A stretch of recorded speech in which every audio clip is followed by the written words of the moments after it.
Hey everyone, it's Nick with Triple Nickel Outdoors. So today I want to go over this mod that I did for the doors on my tarp that has a mitten hook attached to a piece of shock cord. And this is probably one of my favorite mods that I've done to my setup, just because they're so versatile. You can tie the doors back like this on the outside. I'll unhook them and I'll tie them back off on the underside of the tarp. Or just hooked up to the corner tie-outs of the tarp. So that way the doors are closed and give you a lot of protection. Another way that I like to use them is just incorporate them with that panel pull mod that I have on my tarp.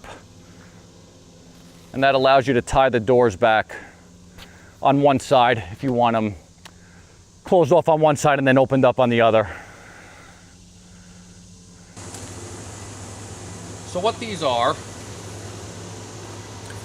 is a piece of shock cord that I have a loop on one side and a loop on the other side hooked up to a mitten hook. And a mitten hook is just a plastic hook that, you know, a lot of outdoor camping supply companies sell. But what I did with the mitten hooks, I cut the hook part out so that it's easier to connect together. It's easier to hook it up to the corner tie-out points of the tarp.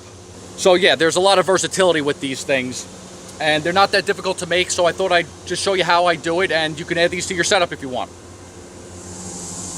So what I'll do is I'll start with a piece of shock cord that is a little bit longer than what I think I'll need. Because depending on what kind of tarp you have, the measurements could be a little bit different.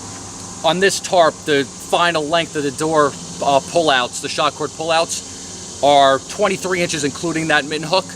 And on my Winter Dream 12, they were only 16 inches with the mitten hook. So I can't really tell you what length to start with, but just experiment and find out what length works right for your setup. But this is 3/32 shock cord. I think that that's a fine diameter to use for this setup. And all I do is fold it over in a loop and then just make an overhand knot so that you have around an inch loop on one side. Pull it tight. So there, so you got a loop on one side.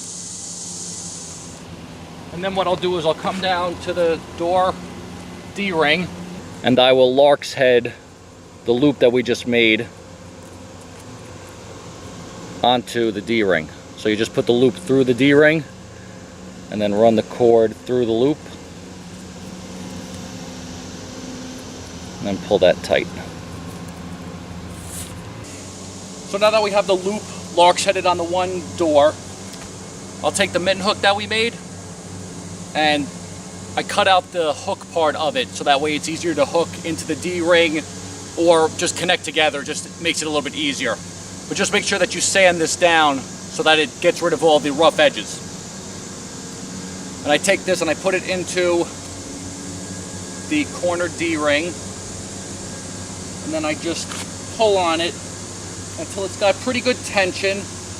There's not a lot of excess pulling. It's, you know, pulling on it a little. From that point, I'll just grab the D-ring or grab the shock cord, take off the mitten hook,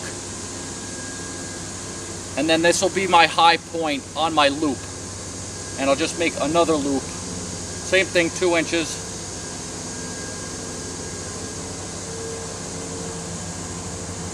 Down, make another loop.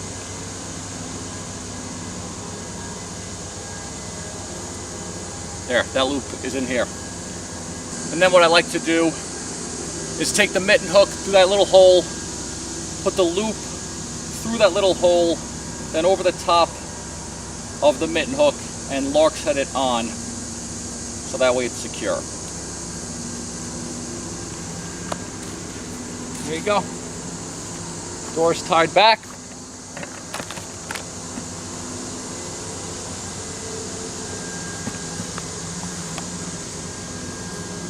Right into the little hole in the D-ring. Now that I know this loop is good, I'll just take a pair of scissors, cut off the excess, and just melt the end. So now that you know that this length does work for the door tie outs, Because it's stretchy, it'll hook up to the shock cord tied on the other side. The only thing you really have to watch out for is just the integrity of the shock cord over time.